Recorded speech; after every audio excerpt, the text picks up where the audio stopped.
कि आधार को अगर वोटर आईडी से जोड़ दिया जाए तो क्या घाटा है, क्या नुकसान, क्या फायदा है, क्या नुकसान है?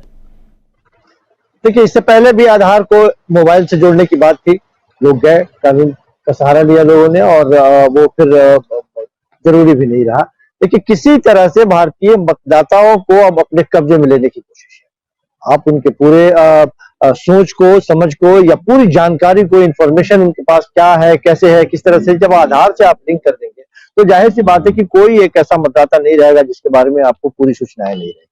सरकार जो चाहती है, जो प्राइवेसी की बात लगातार हम लोग लड़ते चले आए कि नहीं, प्राइवेसी हमारी बनी रहनी चाहिए, वो खतरे में नहीं पड़नी चाहिए। अब प्राइवेसी की बात छोड़ दीजिए, आप आपके हर एक कदम पे, हर एक बात पे, कहाँ कब कैसे किस तरह से है, क्योंकि आधार से मोबाइल को कनेक्ट करने की बात, आधार से आपका मतदाता सूची में जोड़ने की बात, तो सब तरह से सरकार अब आपको पूरी तरह से अपने नजरों के सामने रखना चाहती है 24 घंटा, और आप पे वो लगाना चाहती है एक तरह से फोकस कि आप कब, कहां, कैसे, किस तरह से आप गतिविधियां कर रहे हैं। बस निरीह हो गए हम, बस यही चाहती है सरकार। और धीरे धीरे मुझे लगता है कि यदि ये तंत्र विकसित हो तो आने वाले दिनों में हम बिल्कुल पंगु रहेंगे। बस हमारा मानना तो यही है। अमलेंदु जी, क्या कहेंगे आप? जी, एक तो पहला ये है कि मुझे जहां तक ध्यान पड़ रहा है, चुनाव आयोग एक बार मना कर जी, मुझे जहां तक ध्यान पड़ता है, चुनाव आयोग मना कर चुका है कि साल से इसको नहीं जोड़ा जाएगा, ये कह चुका है। अब अगर ये बिल आ रहा है तो क्यों आ रहा है, इस पर बहुत से सवाल हैं। और जैसा कि संजीव जी ने बताया कि अगर आप आधार से जोड़ देंगे, पहली बात तो ये कि आधार का डाटा जो है उसको लेकर के संख्या भाई 50 रुपए में आप जो है कई हजार लोगों के डाटा आप ले लीजिए। ये खुद आया पिछले दिनों, आपने देखा किस तरीके से खबरें आई कि डाटा लीक हो गया आधार का। सब कुछ हो सकता है, आधार का डाटा लीक हो सकता है, सब कुछ हो सकता है। ईवीएम जो है वो टेम्पर नहीं हो सकती है, बस तो ये सब कुछ हो सकता है। जब आधार का डाटा टेम्पर हो सकता है तो फिर ये डाटा किस तरीके से टेम्पर नहीं होगा जब इलेक्शन कमीशन के पास जाएगा, क्या उसकी सुरक्षा की गारंटी होगी? दूसरा, ये सरकार सुप्रीम कोर्ट में खुद जो है कह चुकी है कि भाई निजता जो है वो मौलिक अधिकार नहीं है। आधार पे बहस में ही कहा गया था कि निजता जो है वो मौलिक अधिकार नहीं है, आदमी का अधिकार नहीं है। तो जब सरकार कह चुकी निजता अधिकार नहीं है आदमी का, तो फिर सरकार करेगी जो भी कर रही है। तो ये चीज जो है ये इसी के इलाका है। और देखिए, ये कोई भारत की योजना हो ऐसा नहीं है, मुझे लगता है कि एक अंतरराष्ट्रीय योजना इस तरीके की हो, जिस तरीके से वैक्सीन के सर्टिफिकेट को लेकर के भी जो सारी दुनिया में संशय उठाए जा रहे हैं कि साहब इलेक्ट्रॉनिक ये जो बनाया जा रहा है सर्टिफिकेट, इसके पीछे क्या क्या है, और आपकी एक एक पल की जो है जानकारी होगी कि आपने किस डॉक्टर को दिखाया, क्या आपकी बीमारियां थी, क्या नहीं थी। तो ये सब चीजें जो आ रही है, तो ये मतलब आपकी हर चीज पे अब निगरानी होगी इस तरीके से। सरकार जो है, मतलब अभी तक जो आप पेगासस चिल्ला रहे हैं, फिर पेगासस की किसी की जरूरत ही नहीं होगी। सरकार को इतना पैसा पेगासस पे खर्च करने की आवश्यकता नहीं पड़ेगी। सब कुछ डाटा एक क्लिक में सरकार के पास होगा कि आपने क्या खाया, क्या पिया, क्या आपने खरीदारी की और क्या आपने टीवी पे देखा। चूंकि आप रिचार्ज कराएंगे अपना डिश, जब रिचार्ज कराएंगे तो उसका मोबाइल नंबर होगा, वो आपके आधार से कनेक्ट है। तो कौन मतदाता जो है वो क्या देख रहा है, इससे उसकी राजनीतिक विचारधारा का भी पता चल रहा है, ये क्या पसंद कर रहा है, क्या देख रहा है। तो सारी चीजें सरकार के पास होंगी। लेकिन असल में सरकार में बैठे हुए लोग ये भूल जाते हैं कि आज जहां आप हैं, कल आप दूसरी जगह भी हो सकते हैं मान्यवर। तो इतना भी मत करो कि कल आपका डाटा भी निकल करके आ जाए कि प्रधानमंत्री जो है आज के, वो कल को अगर प्रधानमंत्री ना रहे तो वो किससे बात कर रहे हैं और क्या देख रहे हैं अपने मोबाइल पे, ये दूसरी सरकार देखने लग जाए। जी राजीव जी, बहुत महत्वपूर्ण बात आप रख रहे हैं यहाँ पर। जयशंकर जी, आप क्या कहेंगे? नहीं, जो है हमारे दोनों मित्र कह रहे हैं उससे बहुत अलग कोई बात नहीं है। सीधी सी बात है कि निजता का हनन है। मतलब आधार कार्ड के जरिए आप सारी सूचनाएं हमारे बारे में, हम क्या खा रहे हैं, क्या पी रहे हैं, क्या पसंद कर रहे हैं, क्या नहीं कर रहे हैं, ये सारी जानकारी आपके पास लिंक हो जाएंगी। और अभी जिस ढंग से साइबर क्राइम हो रहे हैं जगह जगह से, वो क्राइम आगे बढ़ करके पॉलिटिकल क्राइम में बदल नहीं जाएंगे, इसकी क्या गारंटी है?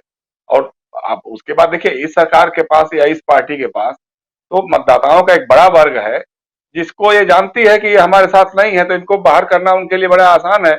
उनके नाम देखेंगे, लिस्ट में देखेंगे, आधार कार्ड से देखेंगे कि कहाँ कहाँ क्या है, या तो उनके इतने परिसीमन में ऐसे ऐसे क्षेत्र बदल देंगे कि वो लोग कुछ नहीं कर पाएंगे, या फिर उनके पसंद का सब पता करके उनको वोटर लिस्ट ही बाहर कर देंगे।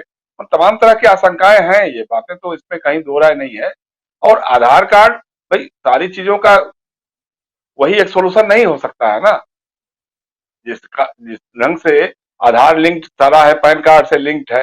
पता लगा हमारे पड़ोसी हैं बता रहे थे कि साहब वो कोई आया, उसने कहा कि आपका केवाईसी नहीं है, अपडेट नहीं है, और उसके लिए उनसे कुछ बात किया, पता लगा कि आधे 10 मिनट के अंदर में उनका 99,000 रुपए बैंक से गायब हो गया, 2 बार हो गया। तो इस तरह से अगर इसका भाई ये इकोनॉमिक क्राइम है, ये साइबर क्राइम हो रहा है, तो पॉलिटिकल क्राइम होगा। तो आईटी सेल जो हमारा अमित मालवीय जी हैं, उनका काम सिर्फ विपक्ष को गाली देना नहीं रहेगा, बल्कि वो आधार कार्ड का सारा डाटा निकाल के अपने लोगों को कहेंगे कि भैया इसमें से एनालाइज करो, जरा देखो कि कौन कौन किस लाइन का है आदमी, उसको थोड़ा अलग करो, अलग थोड़ा करो। तो आईटी सेल का काम महत्वपूर्ण हो जाएगा और महत्वपूर्ण हो जाएगा। तो ये सारी बातें हैं, आशंकाएं हैं। अब क्या है सरकार के मन में, ये तो जब खुल करके सामने आएगा, जब चर्चा होगी इसके बारे में, तब फिर बात आएगी। लेकिन वही बिना चर्चा के जिस ढंग से आज पास कराया आपने लोकसभा में, कल राज्यसभा में भी यही उम्मीद कराएंगे आपकी भाई हल्ला हंगामा हो, शोरगुल हो। उसमें हाँ ना में हरिवंश जी वहां बैठे ही हुए हैं, बहुमत न होते हुए भी आप कह सकते हैं कि साहब वो तो मतदान हम तब कराएंगे जब हाउस ऑर्डर में होगा। जब हाउस ऑर्डर में नहीं होगा तो हाँ ना में आप पास करा लेंगे, तो उसमें तो कोई दिक्कत वाली बात नहीं है। तो इसलिए सरकार जो है, मतलब इसके मंसूबे जो है कहीं न कहीं से कहीं आशंकाओं वाले हैं, कहीं न कहीं से लग रहा है कि कुछ दाल में काला है भाई। नहीं तो चल रहा है सब ठीक ठाक, तो चल रहा है, उसमें क्या प्रॉब्लम क्या है आपको? आधार से लिंक नहीं है वोटर, अच्छा आधार अभी तो पूरे देश भर में है भी नहीं, सबका आधार कार्ड तो नहीं बन पाया है। तो इस हिसाब से भी देखा जाए तो जिसके पास आधार कार्ड नहीं है उसका क्या होगा? और आपने कह दिया कि साल में आप 4 बार वोटर लिस्ट में अपना नाम बदलवा सकते हैं। आप आज इस राज्य में रहिएगा 4 महीने तक, उस राज्य में हम यूपी में चले जाएंगे, हमको चुनाव लड़ना होगा तो, या मध्य प्रदेश में लड़ना होगा, 4 महीने बाद फिर हम वहां चले जाएंगे। कोई ना कोई तो होना चाहिए ना, जो सामने पारदर्शिता होनी चाहिए, ट्रांसपेरेंसी। आप बताना चाहिए कि हाँ साहब ये बातें हैं, इसके लिए हम ये इंतजाम कर रहे हैं, या ये हम लिंक करने की बात कर रहे हैं, आधार कार्ड को लिंक कर रहे हैं, या जो चुनाव सुधार में तो और सारी बातें हैं, तो उस पर तो आप चर्चा भी नहीं करना चाहते हैं। भाई देश के सारे विपक्षी दल कर रहे हैं कि ईवीएम मामला इस देश में नहीं चल पा रहा है, कहीं ना कहीं उसमें गड़बड़ हो रहा है, उस पर आप विचार नहीं करना चाहेंगे। चुनाव प्रचार जिस ढंग से हो रहा है, चुनाव में काला धन जिस तरह से खर्च हो रहा है, उस पर आप चर्चा नहीं करना चाहेंगे, क्योंकि आज सबसे अधिक काला धन आप ही के पास है, आपकी सरकार है, आपके पास अंबानी से लेकर अडानी से लेकर के सारे लोग आपके पास हैं, सारे पैसे देंगे, आप चुनाव लड़ेंगे तो आपको सूट कर रहा है। लेकिन जैसा अमरेंदु ठीक कर रहे हैं कि भाई आज आप सत्ता में हैं, कल आप विपक्ष में भी होंगे। मुश्किल क्या है ना राजीव जी, हम तो बहुत पहले से देख रहे हैं, 60-70 के दशक से देख रहे हैं कि जो भी सरकार आती है वो ये कह करके कि पिछली सरकार भी यही कर रही थी, उससे 2 कदम और आगे जाकर के काम करती है।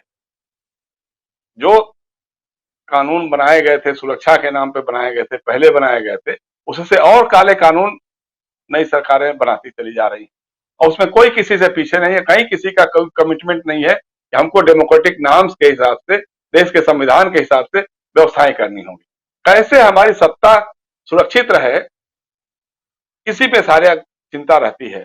मुश्किल यही है कि सामने हर कोई समझता है कि मैं अमर हूं, बाकी सब मरे वाले हैं, जबकि ऐसा होता नहीं है। जो आता है उसको जाना, उसका तयशुदा रहता है।